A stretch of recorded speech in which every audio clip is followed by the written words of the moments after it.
Cases of COVID-19 in Dane County are skyrocketing. After weeks of manageable case counts, hundreds of people are testing positive in Dane County, and overall, Wisconsin's number of cases is also on the rise. Dr. Jeff Pothof from the UW Health joins us now to talk about that and other coronavirus headlines. Doctor, thanks for being with us again.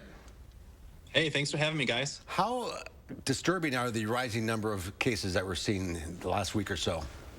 Yeah, I mean, we're worried about it. We've been watching this trend, and we haven't had a spike like this, before in the pandemic. And, that's worrisome because we need to now work extra hard to get this curve flattened again.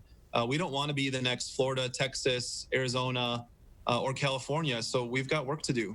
And what do you attribute it to? There's always a lot of questions about, is it a reflection of an increase in testing? Yeah, so, we're able to look at, percent positive tests, and then we can look and see, does the increase in testing actually explain the increase in case numbers? And unfortunately, right now, it doesn't. So although it's true that we're doing more testing, we're seeing more positive cases than we should be, even with the increased testing. So there's more to it than just having lots of tests available. In Dane County, we went into phase 2 about 2.5 weeks ago. I mean, that sort of correlates with the 2-week period. Yeah, exactly. I think, that's the thing we can point to. We've had some protests and things like that. But when we hear from the contact tracers who are surveying people who actually have the disease, what we're finding is it's younger adults, age 20 to 29, who are gathering in large groups without social distancing or masks and passing the virus around to each other. And that seems to be the majority of cases are around that kind of scenario. There seems to be a lot of conflicting information about this online. It's a byproduct of social media that everyone has an opinion and everyone is an expert. But just so that everyone watching tonight, we're all on the same page, what is the most important message about where we are right now that you want to get across to people watching? We're really at a critical point. So the actions of all of us, our behaviors and our decisions over the next few days, including the holiday weekend, will make a tremendous difference on whether we're able to flatten the curve or whether we continue to spike and get into trouble like some other states where they're having difficulty with some of their hospital capacity. They're seeing so many cases.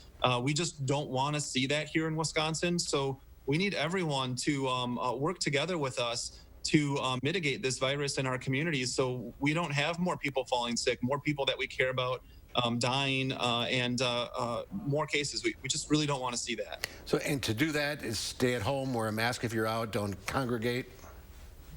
Yeah, I mean, it's really 3 things. So hygiene is the first one. You want to wash your hands. You want to cough into your elbow. Don't go out if you're sick. The other one is social or physical distancing.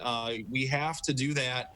We can't just try to do it. We have to do it. And the third one is really simple. When we're out in public, we need to be wearing a mask. The evidence is overwhelming that this is helpful in reducing the spread of the disease. So really no reason that we should be out in public, close to other people, and not have a face covering on. We just need to start doing that. How problematic do you think the hot and humid weather will be for people that are outside? I seem to see a lot fewer masks when people are outside, and maybe it's because people have a false sense of security that you're safer when you're outside, but you're not really, I guess, unless you're distancing, right? Yeah, right. So outside is better than indoors. And outside, if you're by yourself without anybody next to you, the mask isn't going to help you that much. But oftentimes, especially when we think about the holiday, you are with other people and you're close to other people. And in that scenario, outside's still better than inside, but the mask is still required in that scenario to protect both yourself and other people who might catch the disease from you before you know that you have it. There's talk of a vaccine that may be 70% effective, and a third of the people say they won't get the vaccine. How problematic is that? Yeah, so that would create a bit of a problem. So, every vaccine is a certain percent effective. Measles was the best, 97, 98. So, if you had 100 people, 98 of those 100 people who got the measles vaccine wouldn't get measles. With COVID-19, we don't know what that number is, but a good vaccine, a reasonable vaccine would be, 70 or 75 out of 100 people who get the vaccine would be immune from COVID. If we take, that 25% and then take 30% of people who decide not to get the vaccine, that still leaves too large a portion of the population to achieve that herd immunity.